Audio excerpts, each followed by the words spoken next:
All right, everybody. Well, welcome to another episode of Red Grace Live. It's good to be with you guys.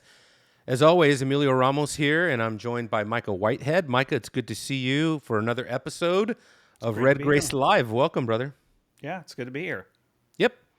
And we're talking about something today that I think is really important. It's all around us, it's not going away. Not quite sure where it's headed, how it's going to evolve, but as a Christian church, we're going to have to deal with it. We're talking about cultural Christianity, and we're asking about the nature of saving faith. We're asking about the nature of the faith and how it relates to what's happening in the public square today. As I would say, Christianity is everywhere right now. And what I mean by that is not necessarily saved people, of course, are everywhere right now, but Christendom, Christian things, Christian culture, Christian terminology, Christian ideas are kind of everywhere right now. You hear it in politics, you see it in commercials now. You kind of got it all over the place. Um, and so we're asking the questions: is that good? What are the kind of the benefits? What are the drawbacks of that? And it brings me to something that I've been developing over some time, or just thinking through something that I have called the Christian horror story. And what is the Christian horror story? Well, the Christian horror story is, as we're going to see, is nothing other than the gospel. And how can you call the gospel a horror story? And I'm going to contend that the reason why we need to think about it in those terms is because, of course, we understand that the gospel means good news. The gospel is the good news. But we understand that the good news doesn't make sense without the bad news. Bad news. That's right.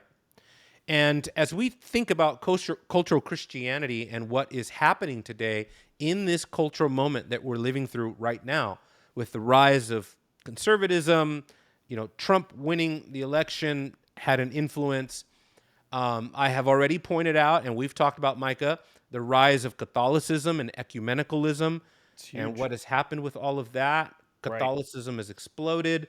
It's becoming more and more popular.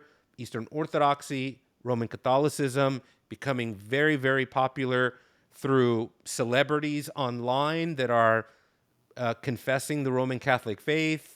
Mm-hmm. The Hallow app that you see, all these singers and actors and everybody telling you to join them in prayer for the day and stuff like that.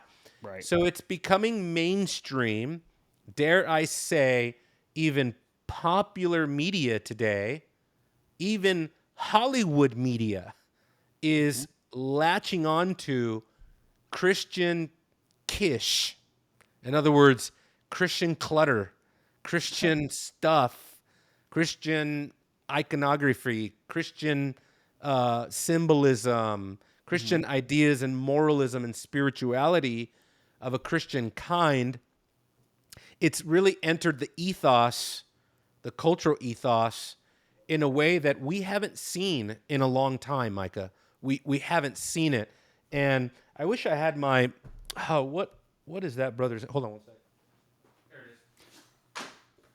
Aaron Renn, and a lot of people know this guy's book. Aaron Renn wrote this book called The Negative World. Life in the Negative World by Aaron Renn. And what Aaron Renn is arguing in that book is pretty basic. It's that in the past, let's say 100 years or so, Christianity went from being in the positive world, totally accepted, mainstream media, mainstream culture, American culture in the West, it's all Christian. And then somewhere around the 90s into the 2000s, early 2000s, we entered a time that he basically called the neutral world, where the consensus, the cultural, socio-political consensus of Christianity became somewhat neutral. Neither positive nor negative. Sometimes political expediency is involved. And so you might talk about religion on Easter if you're the president or something.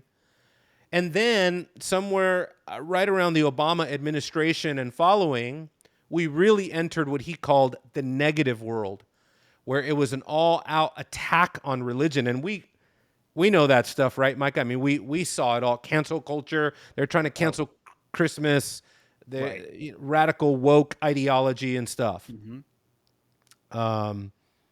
This attack on the nuclear family, attack on the white Christian male, all of Right. that kind of thing. So Right. we entered into the negative world, where at the socioeconomic level, at the socio-spiritual political level, our culture predominantly was talking about Christianity in negative terms, associating it with Christian nationalism, white nationalism, populism, and in trying to intermingle that with racism and all of that. And then you Yeah. got the lunatic fringe on MSNBC equivocating all of that to some kind of Nazi, Right. Nazi ideology or something Yeah. There stupid wasn't a like that. day that we weren't called Nazis for, just pointing out the sky was blue, kind of a Yeah. thing. So Yeah, exactly right. that was a Exactly good right. time.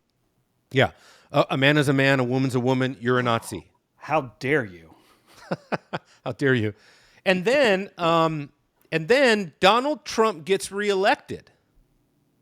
Hmm. And that had a radical effect, unlike his first election. That's why I said he got reelected, because his first election, it was still very topsy-turvy. It was still COVID happened, and it was still a world trying to figure things out with transgender, woke, cancel culture. We're still trying to, Twitter, X was coming around. We're still Hmm. trying to figure all that out.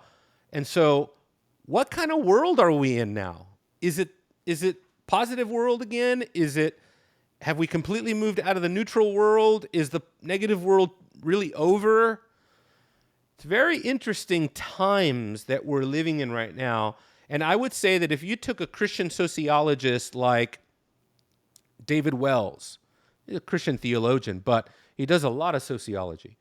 Hmm. Here too, lately, somebody like Carl Truman Yep. in the rise and triumph of the modern self and all of that, which a lot of it just goes back to Philip Reef and other people like that. But when you look at that literature and also the things that Michael Horton did in Christless Christianity, really, really important there, as far as trying to assess this cultural moment. But now, Micah, a new ingredient has been added to the mix, to the cocktail, to the blend, the smoothie that we're making here. Okay? And that is that there is an explosion today in Christian acceptance, Christian iconography, Christian lingo, Christian morality, sort of a vindication of the evangelical consensus on major items like the family, traditional family, marriage, the value of children, the value of going to church, the value of prayer, the importance of the Bible, the importance of the church in the culture. All of those things now have come kind of back around again. And in one sense, it's being reintroduced into this cultural moment. And this cultural moment, unlike back in the Clinton era, unlike even back in the Obama era, especially early on, is different, because now we have entered into the AI moment. Mm. And according to leading AI experts from Google to Microsoft to Elon Musk to ChatGPT to Ray Kurzweil to all of these futurists, I don't know if you've been paying attention, Micah, here, but Eric Schmidt, who I like to listen to on these issues, says we're 18 months away. We are, according to him, we are 18 months away from everything changing. Mogadot, same thing. Same thing. He used to be, right, Scary Smart book. He wrote the book Scary Smart, high level manager for DeepMind, Google DeepMind. He says we're 18 months away, 2 years at the best. So 2027 is now, 2027 has become kind of the new 2030, sort Right. of before everything was 2030 in the futurist world. Right. But now they're bringing it even closer because what they're saying is the arms race for AGI, artificial general intelligence, is heating up so bad that they Hmm. just don't see how by 2027 we do not arrive at some actual measurable sort of distinguishable form of artificial general intelligence. And that's an AI that is a million times smarter than you are, and smarter than all human brains combined on the Yeah. planet. Yeah. And so Yeah. It's the not hard for me AI to. is a whole nother. Oh, go ahead. I'm sorry. I was just gonna say that's not hard for it to be smarter than I am, but just the idea that um, I feel like they keep saying we're 18 months away, but I feel like it's never been closer. I know. I know. I don't like you said the 2030 date. It's been kind of that on the horizon thing that we've been looking at, but man, if we make it to 2030 before all this is complete and all this really changes our Yeah. lives, it's going to be uh, quite the, I guess, downfall for them. But Yeah. even today, I heard on the radio or on the news that there was someone that was arrested for impersonating using AI the Marco Rubio, the Secretary of State. Yeah.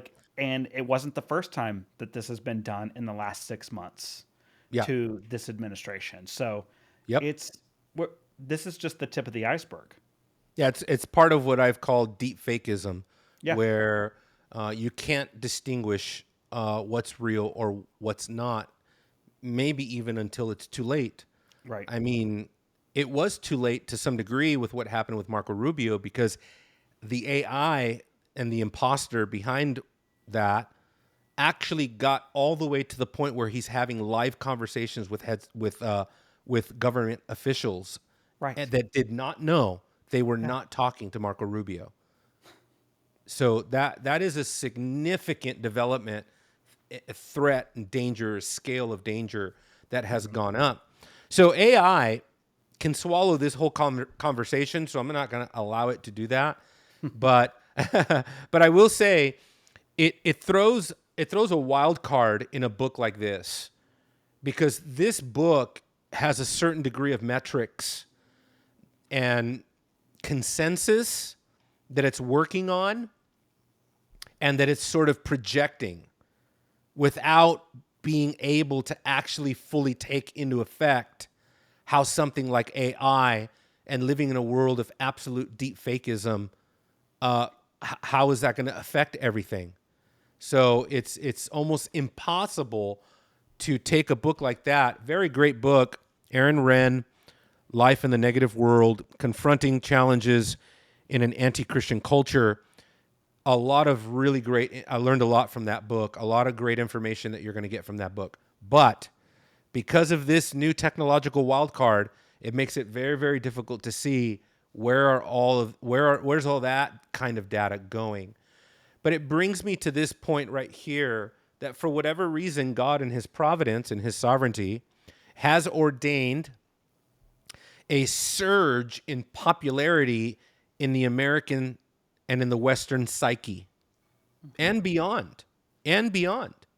Right. Because let's go even into the Arab world. Now we have Arab states, Dubai, the UAE, places like Qatar and others who are becoming increasingly tolerant of Christians.